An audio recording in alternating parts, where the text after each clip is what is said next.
பாஜகவுடைய மாநில தலைவருக்கு வேட்புமனு தாக்கல் செய்திருக்கிற நயினார் நாகேந்திரன் அவர்கள் நம்மோடு இருக்கார். குறிப்பாக வேறு யாரும் இதே போன்ற வேட்புமனு தாக்கல் செய்யாத நிலையில் மாநில தலைவராக தேர்வு செய்வதற்கான வாய்ப்பு இருக்குது. குறிப்பாக அவருடைய கட்சியினுடைய உள்துறை அமைச்சரே வாழ்த்து தெரிவித்திருக்கார். இந்த நிலையில் நயினார் நாகேந்திரன் நம்மோடு இருக்கார். சார், தமிழக பாஜகவுடைய மாநில தலைவருக்கு போட்டியிட்டு இருக்கிறீங்க. உங்களை தாண்டி வேற யாரும் வேட்புமனு தாக்கல் செய்யல, நீங்க தான் வெற்றி பெற போறீங்கன்றதை அமித்ஷா அவர்களே உறுதியாக சொல்லியிருக்காங்க. எப்படி இருக்கு சார்?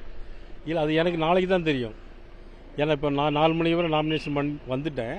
அது பிறகு யார் பண்ணியிருக்காங்கன்னு தெரியல. இருந்தாலும் உங்களுடைய எண்ணத்திற்கு எனது மனமார்ந்த நன்றி சார். மாநில தலைவராக உங்க தலைமை வந்த பிறகு எப்படி செயல்பாடு எப்படி இருக்க போறது? எனக்கு உங்களை விட முன்னாடி இருந்த அண்ணாமலை அவர்கள் மிக தீவிரமா கட்சி வளர்ச்சி பணியில் ஈடுபட்டதா சொல்றாங்க. அப்ப அவருடைய செயல்பாடு எப்படி இருந்துச்சு, உங்க செயல்பாடு எப்படி இருக்க போகுது?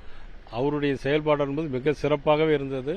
இதுவரையிலும் யாரும் எதிர்பாராத வகையில் அவருடைய செயல்பாடு சிறப்பாகவே இருந்தது.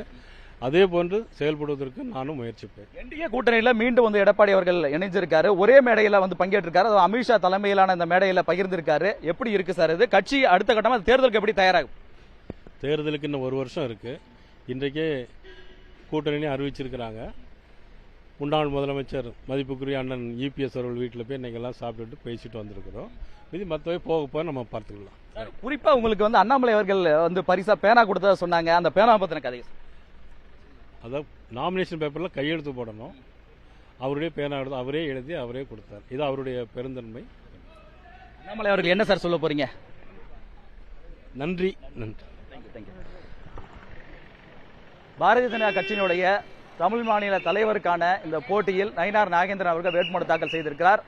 வேறு யாரும் இந்த வேட்புமனு தாக்கல் செய்யாத நிலையில் அவரே போட்டியின்றி தேர்வு செய்யப்படுவதற்கான வாய்ப்புகள் இருக்கிறது. இது குறித்த முழுமையான அறிவிப்புகள் நாளை வர இருந்தாலும் தற்போது நிலையில் அவர்தான் இந்த இடத்தை பிடிப்பார் என்பது உறுதியாக தெரிகிறது. இப்படிப்பட்ட நிலையில்தான் அண்ணாமலை தான் எனக்கு வேட்புமனை தாக்கல் செய்வதற்காக, குறிப்பாக பாஜகவுடைய முன்னாள் தலைவராக இருக்கக்கூடிய தற்போதும் தலைவராக செயல்பட்டுக் கொண்டிருக்கக்கூடிய அண்ணாமலை அவர்கள் தான் எனக்கு அந்த பேனாவே கொடுத்தார் என்ற தகவலையும் நயினார் நாகேந்திரன் அவர்கள் பகிர்ந்திருக்கார்.